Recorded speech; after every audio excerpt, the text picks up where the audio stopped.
লেবাননে নতুন করে আর কোনো সংঘাতের খবর মেলেনি। হিজবুল্লাহর পক্ষ থেকেও নতুন কোনো হামলার ঘটনা ঘটেনি। তারপরও দক্ষিণ লেবাননের কথিত নিরাপত্তা এলাকা বা বাফার জোনের নিয়ন্ত্রণ ছাড়েনি ইসরায়েল। দখলদার বাহিনীর প্রতি অবিশ্বাস অনাস্থার কারণে এখনই বাড়ি ফিরছে না লেবাননের বাস্তুচ্যুত মানুষ। কিন্তু যেখানে তারা ফিরবেন সেই দক্ষিণ লেবাননকে যেন ধ্বংসস্তূপে পরিণত করেছে ইসরায়েল। দক্ষিণ লেবাননের শিয়া অধ্যুষিত শহর নাবাতিয়ে ইতিহাসে বহুবার ইসরায়েলের দখলদারিত্বের বিরুদ্ধে প্রতিবাদে সোচ্চার হয়েছেন এই শহরের বাসিন্দারা। দখলদারদের ধ্বংসযজ্ঞে যেন সেই প্রতিশোধেরই চিহ্ন। শহর জুড়েই ধ্বংসযজ্ঞ প্রতিরোধের নাবাতিয়ে যেন এখন আরেক গাজা ভূখণ্ড। পরিবার পরিজনকে আশ্রয় কেন্দ্রে রেখেই অনেকেই তাদের বাসস্থানের খবর নিতে এসেছেন, আর পেয়েছেন কেবল ধ্বংসস্তূপ। এই যুদ্ধ লেবাননের ওপর বিপুল ক্ষয়ক্ষতি ডেকে এনেছে।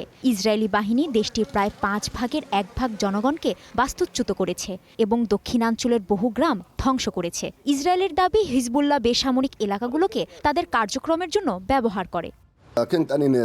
ইসরায়েলের শত্রুরা আন্তর্জাতিক প্রস্তাব বা কোনো কিছুকেই পরোয়া করে না। তারা বারবার আইন লঙ্ঘন করেই যাচ্ছে। তারা এই চুক্তিকে ভণ্ডুল করার চেষ্টা করছে, বুঝতেই তো পারছেন। তারা চুক্তি নস্যাৎ করতে চায়। এই যুদ্ধে নাবাতিয়ে যে ধ্বংসের শিকার হয়েছে তা 2024 সালের যুদ্ধের তুলনায় অনেক বেশি। প্রাথমিক হিসাবে 1,500 থেকে 2,000 ভবন ধ্বংস হয়েছে। এখনও সুনির্দিষ্ট কোনো সংখ্যা নেই। আল্লাহর ইচ্ছায় হামলা বন্ধ হওয়ার সঙ্গে সঙ্গে প্রকৌশলীরা ভবনগুলোর অবস্থার মূল্যায়ন করবে।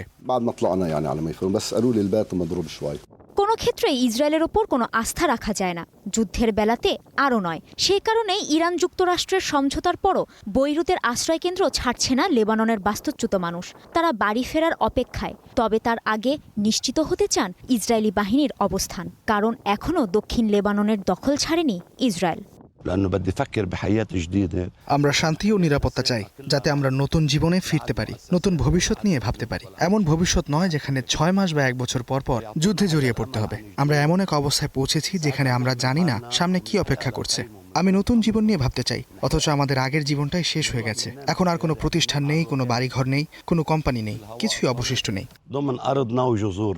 অবিশ্বাস আর অনাস্থার পর এবার তারা তাকিয়ে আছেন ইরানের দিকে। তাদের আশা, ইরান নিশ্চয়ই বরাবরের মতো তাদের পাশে থাকবে। আর ইরান পাশে থাকলেই তারা মাতৃভূমি দক্ষিণ লেবাননে ফিরে যেতে পারবে। কাজী শাহরিন, স্টার নিউজ।